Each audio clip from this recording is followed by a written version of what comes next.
I mean, he was in the mix. He was finished at 5 under, 6 strokes back. I mean, he was there.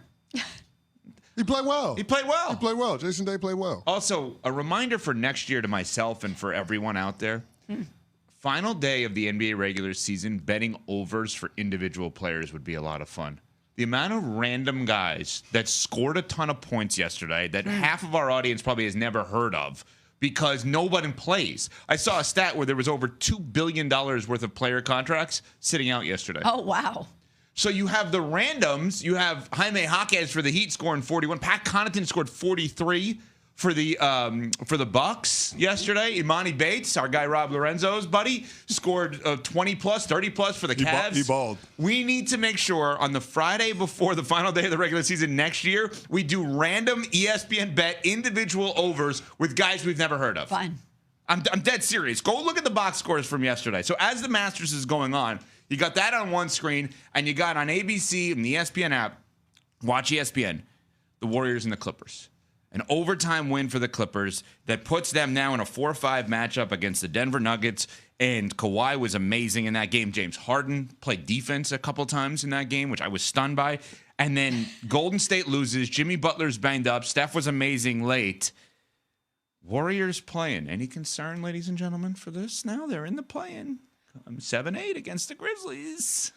You sound like you might have some concern with the way your voice is inflecting. I'm just asking a question. Well, you mentioned Jimmy, and I know that Steph still had 36 points, but he has that injury on his thumb as well, which you have to be concerned about now if you're a Warriors fan. Yeah, this is not ideal for them, clearly. Now, I still want to put a certain amount of confidence and respect in them, given everything we've seen those guys do together and apart. Of course, Steph and Steve Kerr, the Warriors in general, and playoff Jimmy. But yeah, this was not ideal for them. This was not an ideal way for them to end the regular season. No, it wasn't. And there were a couple of brutal turnovers by Podge and by Steph Curry in the last minute of regulation. And you wish they would have had those back because you're talking about a tie ball game at that point. Any one of those possessions, if it goes a different way, if they're able to get a different bucket, maybe it doesn't have to have the drama of going into OT. Maybe they can clinch a top 6 spot. But they left it up to chance, and that chance was the beard, James Harden, going off in overtime. Mm-hmm. He was absolutely phenomenal. Yep. I mean, he made every field goal for the Clippers in OT. He was able to get to the foul line. They just did not have any answers for him. Quite frankly, it's a different version of James Harden than we're accustomed to seeing in playoff basketball. And I thought to myself in that moment, if the LA Clippers can get this version of James Harden and this version of Kawhi Leonard, how far can this team go? All the way. I mean, if those two play like they did yesterday at the Chase Center, there's no way that the Clippers don't get to the Western Conference Final. They are that good. Now, defensively, I thought it was really impressive. I love the game within the game, seeing Jimmy and Kawhi go back and forth. Mm-hmm. And then, of course, Steph got on a heater. They had to blitz him. They had to double him to get the ball out of his hands late in that game. But, yeah, that was a really, really fun game to watch. It was clear that both of those teams wanted no parts of a play-in situation where they'd have to win a game to guarantee that they would get a playoff spot. But I don't think this ends up being a death knell for Golden State because I do think they can take care of their business against the Memphis Grizzlies at home and find themselves in a best-of-7 series against the upstart Houston Rockets. What if they don't? We're talking about one game. I'm not talking about 7 games. There's no way either of you, I'm sure, or I would pick the Warriors to lose a 7-game series at this point against this version of the Memphis Grizzlies, having fired a head coach a couple of weeks ago. But it's one game. Jimmy Butler lives in the play-in, right? Steph Curry has been living in the play-in a little bit too. Like they're used to this. This is not a surprise. They understand what this is like. That said, what if they don't win? What if they end up as an 8 seed? What if they don't make the playoffs? Oh, well, if they end up an 8 seed, it's going to be an early exit for them. That's a terrible matchup for them against the Oklahoma City Thunder. Mm-hmm. Awful. And this is why I think that this narrative, and our buddy, America's analyst Tim Legler, was on here on ESPN Radio yesterday in the morning and said, I don't think it's the worst thing in the world for the Warriors to end up in the play-in because everyone plays out them playing against the Rockets and winning that series because of the youth. I would also say, the Rockets have an unbelievable head coach who's been there and done that and who actually went up against the Warriors in the NBA Finals. Oh, by the way, for the Boston Celtics a few years back. Obviously, different team. But the Warriors are older. They're banged up. The Rockets are deep, and they're young. If the Warriors are even fortunate enough to beat the Grizzlies, I don't think that's a cakewalk against the Rockets because of Ime Udoka first. I'm just saying, I don't think yesterday in any way, shape, or form benefits the Golden State Warriors like a lot of people think it does. No, it doesn't benefit them. I'm just saying that it's not the worst thing in the world. Like, their season is not lost.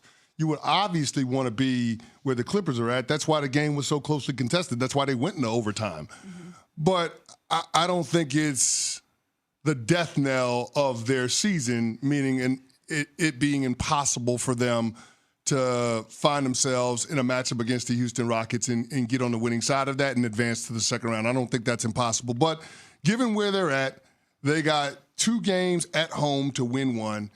They're going to get into the postseason. The only key is making sure that they get into the playoffs and they're matched up against Houston as opposed to being matched up against OKC, who has been the most dominant team throughout the regular season. And the marquee for the Oklahoma City Thunder is the MVP and Shai Gilgeous-Alexander, and of course the bigs that they can throw at you in any given lineup. So that's the part that scares me. The latter, the size, the front court of Oklahoma City is such a matchup problem for the Golden State Warriors. I don't know how Steve Kerr can coach around that. Also, you talk about the age of the team. Now you're having to play extra games to go up against a team that's riddled with youth, that's going to be fresher and maybe more conditioned and more ready to go, which is another factor in all of this that I'm sure Golden State is really bummed out that they didn't avoid. Yeah, and listen, they wanted to win that game yesterday. Yeah. You know how you know they wanted to win that game yesterday? Steph played. They played hard as hell. They played hard as hell, and Steph played because it was, as Smalls mentioned, he had that bandage all over his hand on his thumb. Now, you said, CeCe, about a week or so ago, if anyone outside of the Lakers makes the finals in the Western Conference, I will have a level of surprise. Any amendment to that with the Clippers? After watching the Clippers yesterday, No. would you be surprised if they went to the finals? I would be surprised just because I don't know that Kawhi is going to be able to keep this up for a month. I don't think I'm going to get that version of Kawhi Leonard for a month. And that's what you would have to be depending on. If they are healthy. If you do, though. Yeah. If you do. With Zubac, who's a Defensive Player of the Year candidate, with Norm Powell, with all of these guys doing their thing, they are going to be a tough out. They are going to be hard to stop. They got the requisite experience. They got the coaching. They got all the elements that you would need from a team. They got defense. They got shooting. They got guys that can create for themselves and others. They got every element that you would need for a championship team.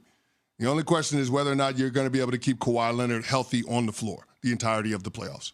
If he is, I don't know who's beating them. I think they could be that good. Well, he looks like a 2-time Finals MVP. He looked awesome. Outside of the final shot in regulation, good defense by Draymond. That was great defense. He looked awesome. And the problem, and I love Draymond, you can't be looking over at Bob Myers saying, see, I'm going to stop him, and then miss a layup late. Yeah. You can't do both, right? Come on. You can't search for the foul on the layup. I love Draymond, one of my favorite players in the NBA. But you had an amazing stop. You're looking over at the broadcast table because your former GM and your buddy Bob Myers is there. And then in overtime, you're looking for a foul on a layup instead of just taking the layup. That looks bad. That was a great call by Ty Lue in the fourth quarter, having that review on the foul on Jimmy Butler. Oh, yeah. Because you needed that. Yep. Because you needed done in the game. You had to have well. done. You had to have done in the game. He played well, Chris Dunn. Yeah. He had some open shot. I am very intrigued by this clip.